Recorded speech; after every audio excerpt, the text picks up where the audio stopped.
Boa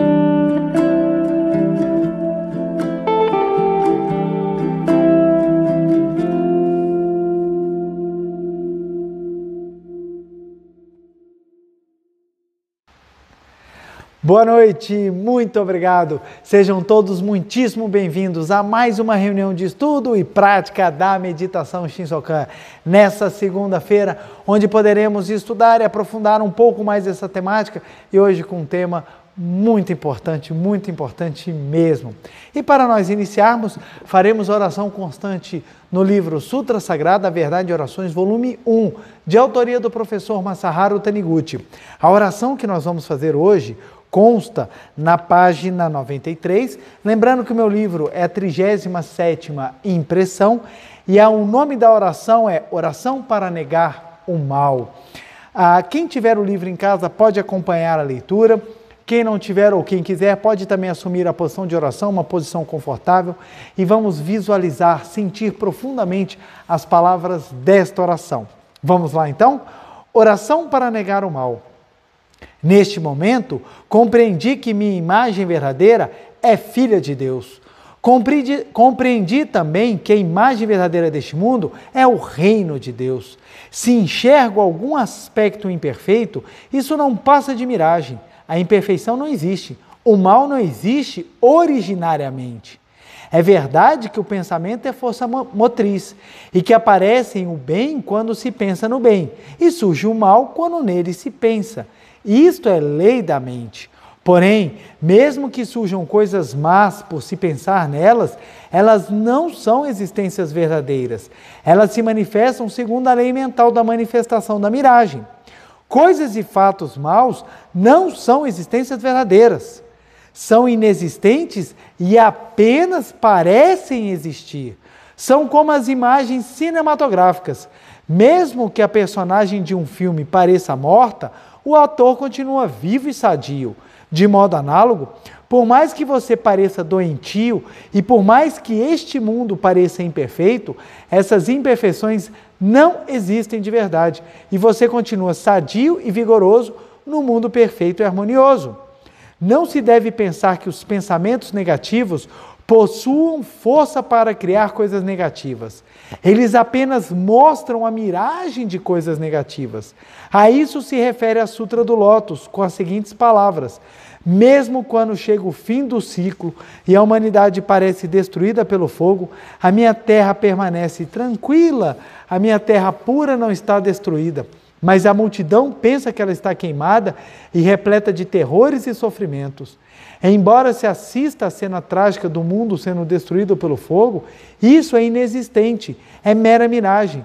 Somente o mundo sereno da imagem verdadeira existe verdadeiramente. Os bons pensamentos possuem força ativa porque estão enraizados no mundo da imagem verdadeira. Mas os pensamentos maus não possuem força ativa para criar coisas más. Ou melhor, os próprios maus pensamentos são nada, não são existências verdadeiras. É óbvio que os maus pensamentos, não sendo reais, são incapazes de criar males reais. Quando sonhamos com acontecimentos maus, ao despertarmos, percebemos que não existem tais acontecimentos, e tampouco a mente que sonhava.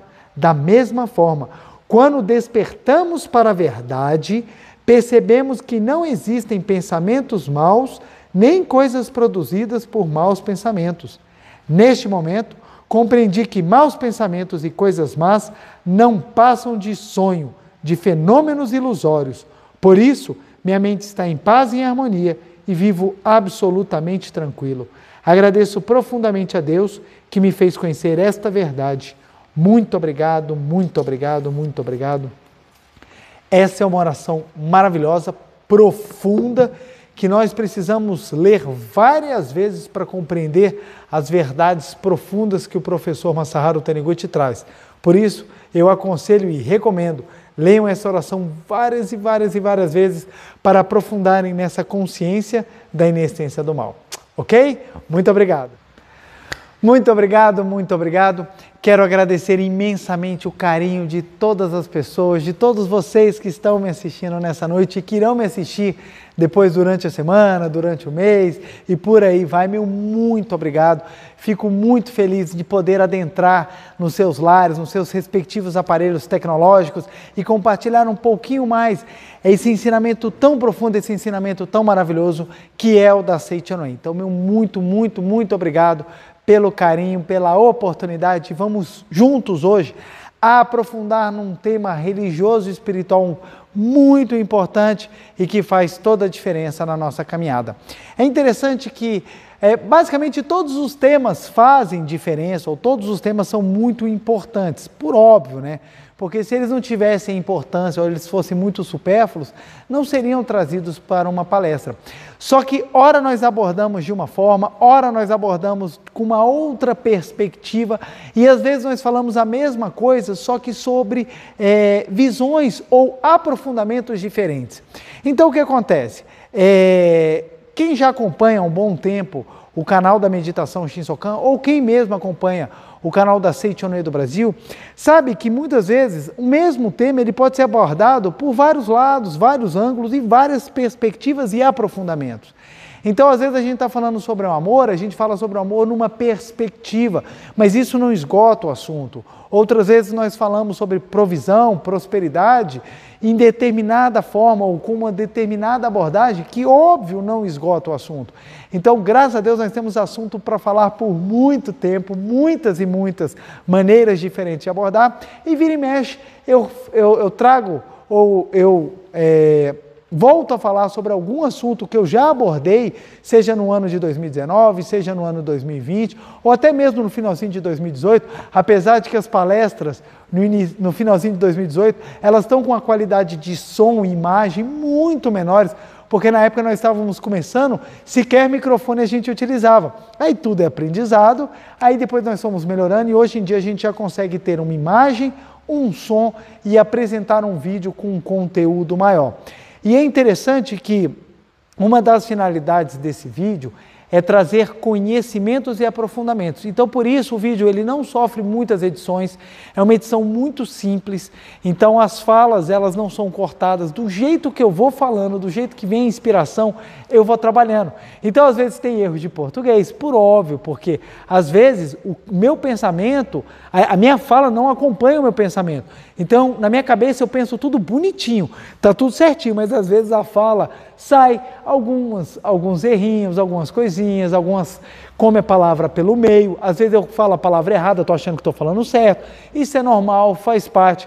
Como a minha intenção aqui não é eu demonstrar conhecimento, ou seja, não é um trabalho de vaidade, é um trabalho particular, pessoal, mas sim um trabalho de compartilhamento de emoções, vibrações e entendimentos espirituais, então achamos que é muito melhor a espontaneidade e a naturalidade, mesmo que ela venha com falhas, do que nós tentarmos apresentar algo que seja 100% perfeitinho, mas que não vibre. Porque se for ter muitas edições, nós vamos perdendo o fio da meada e aquela ideia, aquele momento de inspiração pode passar e eu não me lembrar depois. E acontece. É muito comum eu terminar a palestra e quando terminar, caramba, o que eu falei mesmo? Porque muita coisa é falada por inspiração. Então, para que nós não possamos, ou para que nós não percamos o fio da meada, então nós preferimos deixar ao natural, mesmo que as falhas sejam expostas, mesmo que eu tenha que depois assistir alguns erros, mas achamos melhor assim, porque nós soamos ou agimos de maneira muito mais natural e espontânea do que algo fabricado ou algo produzido. Então, o que acontece? Algumas vezes eu trago novos assuntos, outras vezes eu visito assuntos que já foram abordados para trazer uma nova perspectiva. E mais, algumas vezes nós repetimos assuntos exatamente para que fique gravado. Então tem coisas que a gente bate na tecla, e algumas pessoas que acompanham o canal podem pensar, poxa, preletor, mas isso o senhor já falou 3 palestras atrás, ou o senhor já falou isso umas 15 vezes nas palestras. Mas lembremos-nos, todos os dias entram pessoas novas, todos os dias tem pessoas que recebem esse vídeo e só temos talvez aquela única chance para divulgar a verdade ou para cativar aquela pessoa e tocar o seu coração. Então, alguns assuntos, normalmente eu sempre bato na tecla, eu sempre falo, exatamente para que essa palavra possa profundamente tocar o coração e ajudar as pessoas a mudarem a sua vida. E um detalhe, se nós podemos ouvi-las repetidas vezes, uma graça nossa, porque ela vai gravando cada vez mais o nosso subconsciente e transformando a nossa vida. Então, hoje nós vamos abordar um tema que eu já falei algumas vezes, mas hoje eu vou trazer um aspecto um pouco mais filosófico, que é a questão do apego. Como disse o nome da palestra, do desapego. Pois bem, a questão do apego, ela é trabalhada no pensamento filosófico, principalmente na sua vertente religiosa, há muito tempo. Há muito tempo. Há muito tempo se fala, é preciso desapegar, é preciso que nós nos despojemos das vontades, desejos e posses materiais para que nós possamos alcançar o reino de Deus. Então isso é trabalhado fortemente no budismo, isso é trabalhado fortemente pelos ascetas que buscam um aprimoramento por meio da autopunição. Isso é fortemente trabalhado em vários movimentos religiosos e no cristianismo também. Nós que viemos de um país, pelo menos quem está aqui no Brasil, o pessoal que nos assiste do Japão, aí já é uma outra questão, ou dos países asiáticos ali, mas não só eles, claro, gente, cada grupo de países, ou pelo menos cada região, cada continente, tem a sua história e tem a sua formação. Então, quem está na Ásia tem uma familiaridade muito mais com o budismo do que normalmente com o cristianismo, porque lá você tem uma raiz budista, em que pese você tenha também países extremamente islâmicos, onde o Islã, ele domina, ou ele é pelo menos a religião com maior número de adeptos. Mas, independentemente disso, tanto o Islã, quanto o cristianismo, quanto o budismo, quanto o judaísmo, ele trabalha a questão do desapego. E o desapego é fundamental. Cada vertente religiosa trabalha o desapego numa determinada quantidade, ou numa determinada qualidade. Uns trabalham mais fortes e são muito mais incisivos nesse ponto e outros não. Alguns até deixam de lado, nós temos hoje em dia umas vertentes cristãs que sequer fala de desapego, pelo contrário, ela fala muito de apego. Então trabalha na doutrina do apegar-se ao que tem. Então seria o seguinte, você só é abençoado se você tiver. Se você não tiver, você não é uma pessoa abençoada. E isso gera apego. Mas antes de entrarmos nessa seara, entrarmos nessa conversa, nós vamos entender então o porquê é tão importante o desapego e por que nós vamos falar hoje de desapegue. Desapegue, exatamente para que você possa entender o caminhar da vida e o trilhar do despertar espiritual. Para isso, hoje eu vou utilizar o livro A Verdade da Vida, volume 13. O livro A Verdade da Vida, volume 13, faz parte da coleção A Verdade da Vida, composta de 40 volumes, e este livro ele fala exatamente sobre ética, parte 1. Eu sou apaixonado pelo volume 13 e o volume 14, que vão falar sobre ética, parte 1 e ética, parte 2. Então é maravilhoso, são livros assim que nós devemos estudá-los sempre, sempre, sempre. E o professor Masaharu Taniguchi, o meu livro, gente, deixa eu já até adiantar aqui, ele é a 2ª edição, e na página 90, o professor Masaharu Taniguchi traz para a gente um profundo ensinamento sobre o desapego. A origem da falta de liberdade do ser humano. Este é o título do capítulo. E o professor Masaharu Taniguchi começa. Quando o ser humano começa a se apegar, por pouco que seja, aos aspectos materiais, ele tolhe com a sua própria mente a liberdade que lhe é inerente e passa a sofrer a falta de liberdade. A discórdia também é uma faceta da falta de liberdade. Isto é, quando a liberdade intrínseca do todo é tolhida, surgem discórdias. Isto é comparável ao que ocorre com as engrenagens de um relógio. Se não ocorrer nenhum impedimento no movimento do mecanismo do relógio, não acontecerá das engrenagens se chocarem entre si. Mas se ocorrer algum impedimento, as engrenagens não poderão se mover harmonicamente. atritam-se e o relógio para. Esse atrito resultante da perda de movimento livre e harmônico é que constitui a discórdia. Olha que profundo, e nós vamos trabalhar um pouquinho esse assunto e aprofundá-lo. Vamos lá. Vamos lá. Então, esse assunto vamos trabalhar o apego. Vou botar aqui, ó. O desapego. Como é importante nós compreendermos o apego. Vamos lá. Eu vou fazer uma análise bem superficial, gente. Eu digo superficial porque não dá tempo, nós não temos condição aqui de fazermos um estudo religioso comparativo, trazendo todos os aspectos da forma como o apego foi abordado ou tem sido abordado no decorrer da história. Mas nós podemos basicamente passar alguns pontos em comum. Desde a antiguidade, já se trabalha ou se busca com o crescimento espiritual, nós podemos botar o aprimoramento, nós podemos aprimoramento, e nós podemos trabalhar a iluminação, como, digamos sinônimos, não, decorrência do desapego. Então, a pessoa que desapegava, a pessoa que tinha capacidade de desapegar, muito obrigado, Gustavo. Deixa eu te passar aqui. Pronto, muito obrigado. Aqui é igualzinho a equipe de Fórmula 1, a gente troca aqui na hora. Muito obrigado, Gustavo. Esse anjo de luz aqui que nos acompanha toda segunda-feira. Então, o que acontece? O desapego, a pessoa que manifestava desapego, ela era uma pessoa tida com alto crescimento, alto aprimoramento e grande iluminação. Hoje em dia a gente ainda tem essa visão, mas um pouco diminuída, em razão do materialismo. Hoje em dia uma pessoa que desapega dos bens materiais, muitas pessoas falam, ela é louca, ela é assim e tal, mas nas comunidades profundamente religiosas isso é tido como uma grande virtude. Olha que interessante, há 2.500 anos atrás havia um príncipe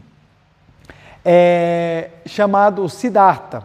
Siddhartha era um príncipe que, na busca pelo conhecimento ele queria entender o porquê que nós nascíamos, adoecíamos, envelhecíamos e morríamos.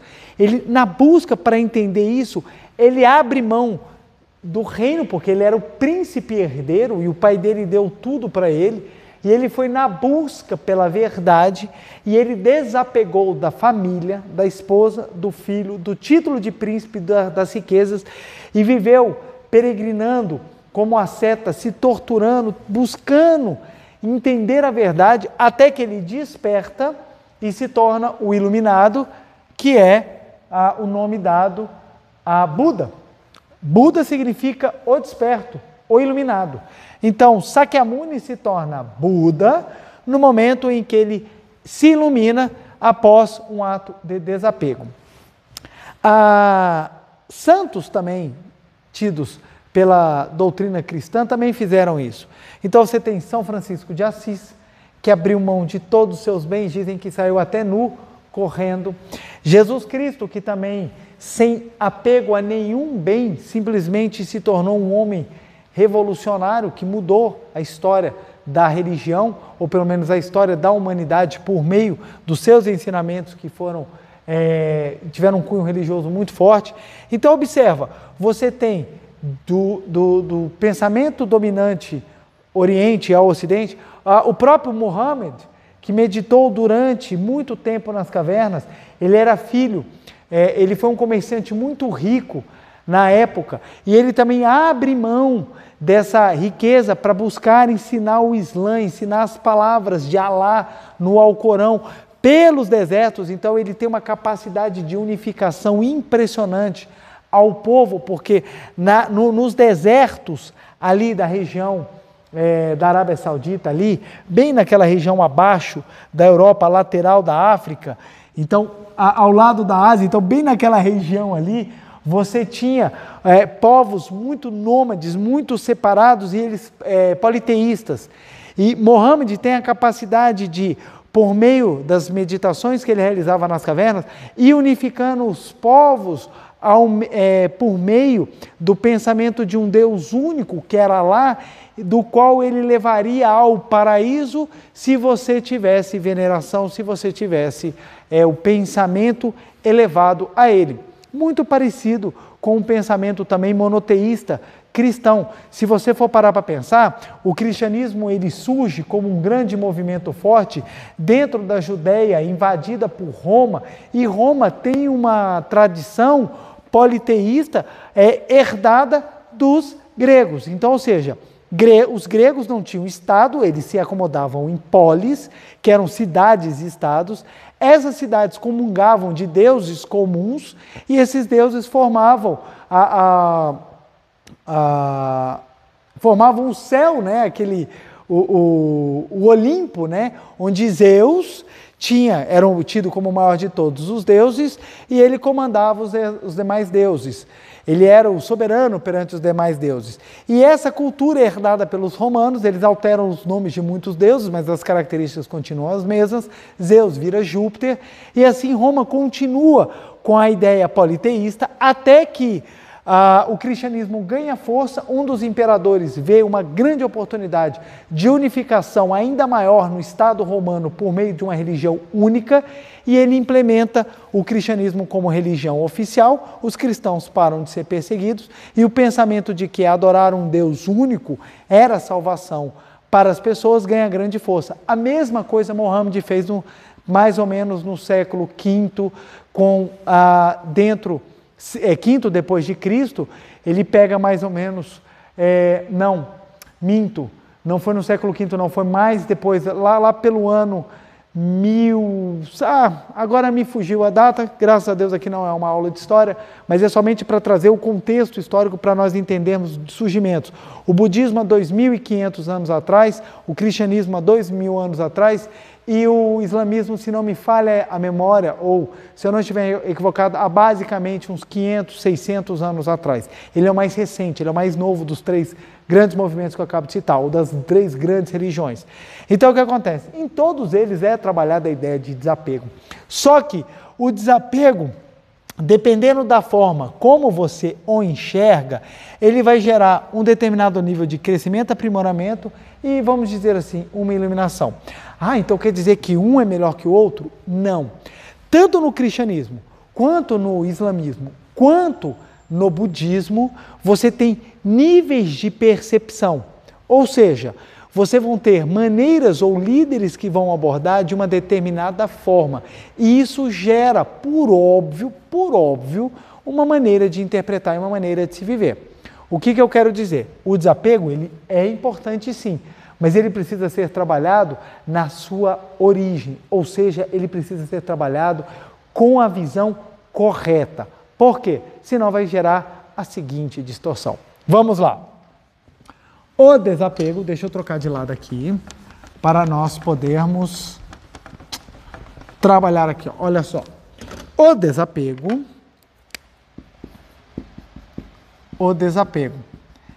ele pode ser trabalhado no seu aspecto desapego aos prazeres, desapego aos bens, ao que é material, e o desapego à vida comum. Você vai observar que você encontra isso tudo, em todos os movimentos. Vamos lá, o desapego aos prazeres. Então, o desapego aos prazeres, ele pode ser trabalhado nas suas facetas nos demais movimentos. Então, por exemplo, no budismo, nós temos que sublimar os desejos porque os prazeres são tentação. No cristianismo, os prazeres são coisas advindas do diabo e que, se nós sucumbirmos perante eles, herdaremos o inferno para o resto da nossa existência. No islamismo, o mármore do fogo do inferno estará nos esperando se nós sucumbirmos perante os prazeres. Então, ou seja, você vê, pede-se para trabalhar o desapego, precisamos desapegar dos prazeres. Mas aí vem a pergunta, Por quê? Uma vez uma jovem fez a seguinte indagação para mim: preletor, na minha linha religiosa, o meu líder lá fala que se eu buscar os prazeres, eu estou pecando, eu estou sendo jogado para o inferno. Eu falei, sim, e ela? Então me explica uma coisa, se o prazer é tão ruim, é algo tão abominável, por que Deus fez tão gostoso? Aí eu falei, faz todo sentido. Ela falou, se é um trem tão horrível, tão medonho, por que foi tão gostoso? Devia ser ruim. Aí até aquela analogia da comida, né? Por que não fez o alface engordando e o hambúrguer emagrecendo? Por que não é a pizza que emagrece? Imagine se fosse o contrário. Olha, você está ruim assim, você está com uns quilinhos a mais porque você está comendo muita alface, tomate e pepino. Você não pode mais comer isso, você está proibido. Agora a sua dieta é pizza, hambúrguer e sorvete. Aí você, não, mas eu não quero, eu adoro alface. Não, mas agora você só vai comer pizza. Pode escolher o sabor que você quiser, o tamanho que quiser e detalhe, com a borda que você quiser. Imagine se fosse o contrário. Então ela falava exatamente, o raciocínio dela era esse. Pô, caramba, se Deus criou o mundo, então por que Ele não fez o prazer como a dor, para eu fugir da dor, e ficar com prazer para curtir? Por que o prazer é só depois, quando for para o paraíso? Por que eu tenho que vir nessa vida para ser tentado pelos prazeres? Olha só que interessante, então ela estava raciocinando dentro disso. A linha religiosa dela falava, os prazeres são coisas ruins. Então você tem que ter desapego perante os prazeres. Aos bens materiais, ao que é material, você tem que ter desapego.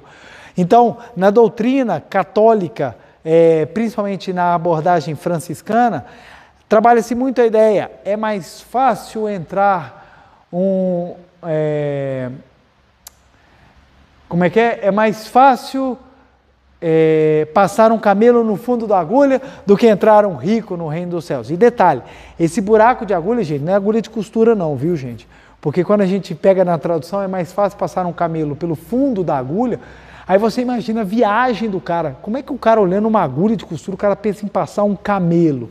Não é isso não. Isso é o seguinte, as muralhas, na época, na antiguidade, elas tinham buracos por onde passavam os pequenos animais, cachorro, gato. Esses buracos não passavam um camelo, que o camelo era muito alto. O nome desse buraco é fundo de agulha, fundo da agulha. Então é esse buraco que a Bíblia está se falando, não é agulha de costurar não. Tem pessoas que falam assim, nossa, mas que viagem, velho, passar um camelo num buraco de uma agulha. Você não passa nem formiga, você não passa nem passarinho, quanto mais um camelo.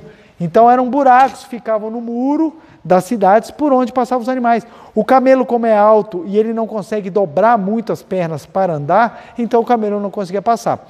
Então o trecho bíblico fala, é mais fácil passar um camelo pelo fundo da agulha, ou seja, algo impossível, do que entrar um rico no reino dos céus.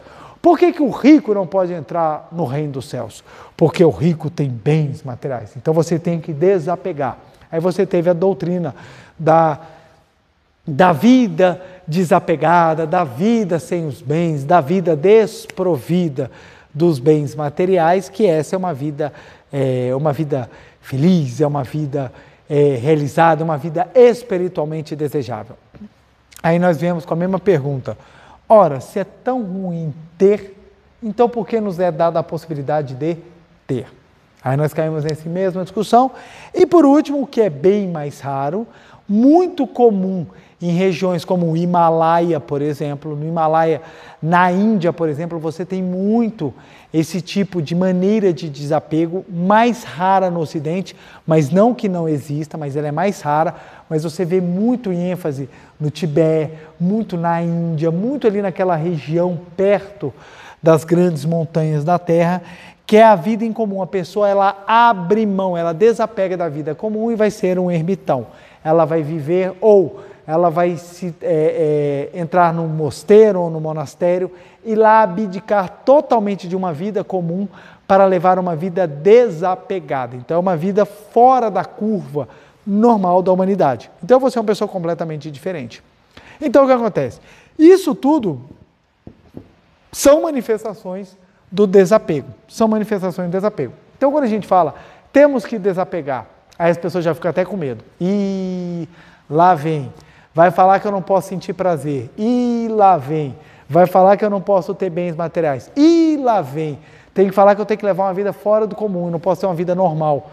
Quando a Seichonoye, com o seu pensamento iluminador e observando a verdade que está imanente em todas as grandes religiões, ela consegue fazer uma análise profunda e real do que é realmente o desapegar. O que realmente é na vida religiosa o desapego? Como eu tenho que trabalhar o desapego?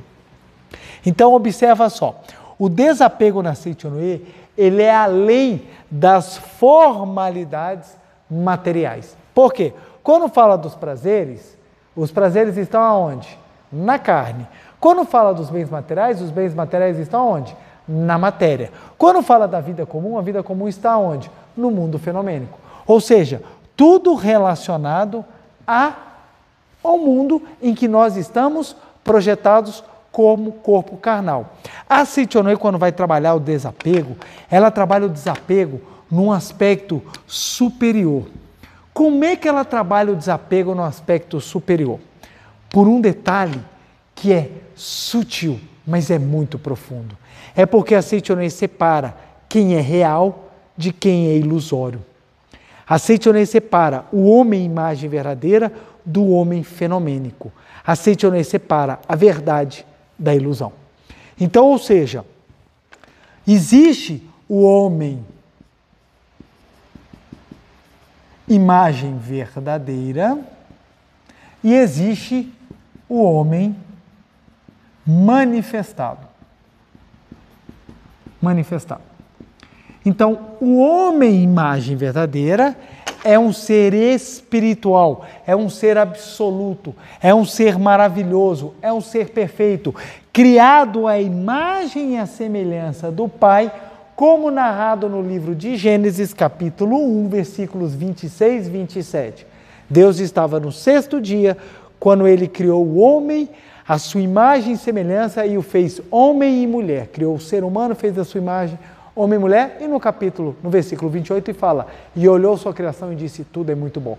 Então, no Gênesis, capítulo 1, já está a descrição desse homem imagem verdadeira. No capítulo 2 do Gênesis, vem a criação do homem manifestado, que é exatamente o homem feito do pó da terra, em que Deus soprou a sua vida, soprou o fôlego da vida em suas narinas, conforme descrito no capítulo 2, versículo 7, e lá no versículo 21, 22 do Gênesis,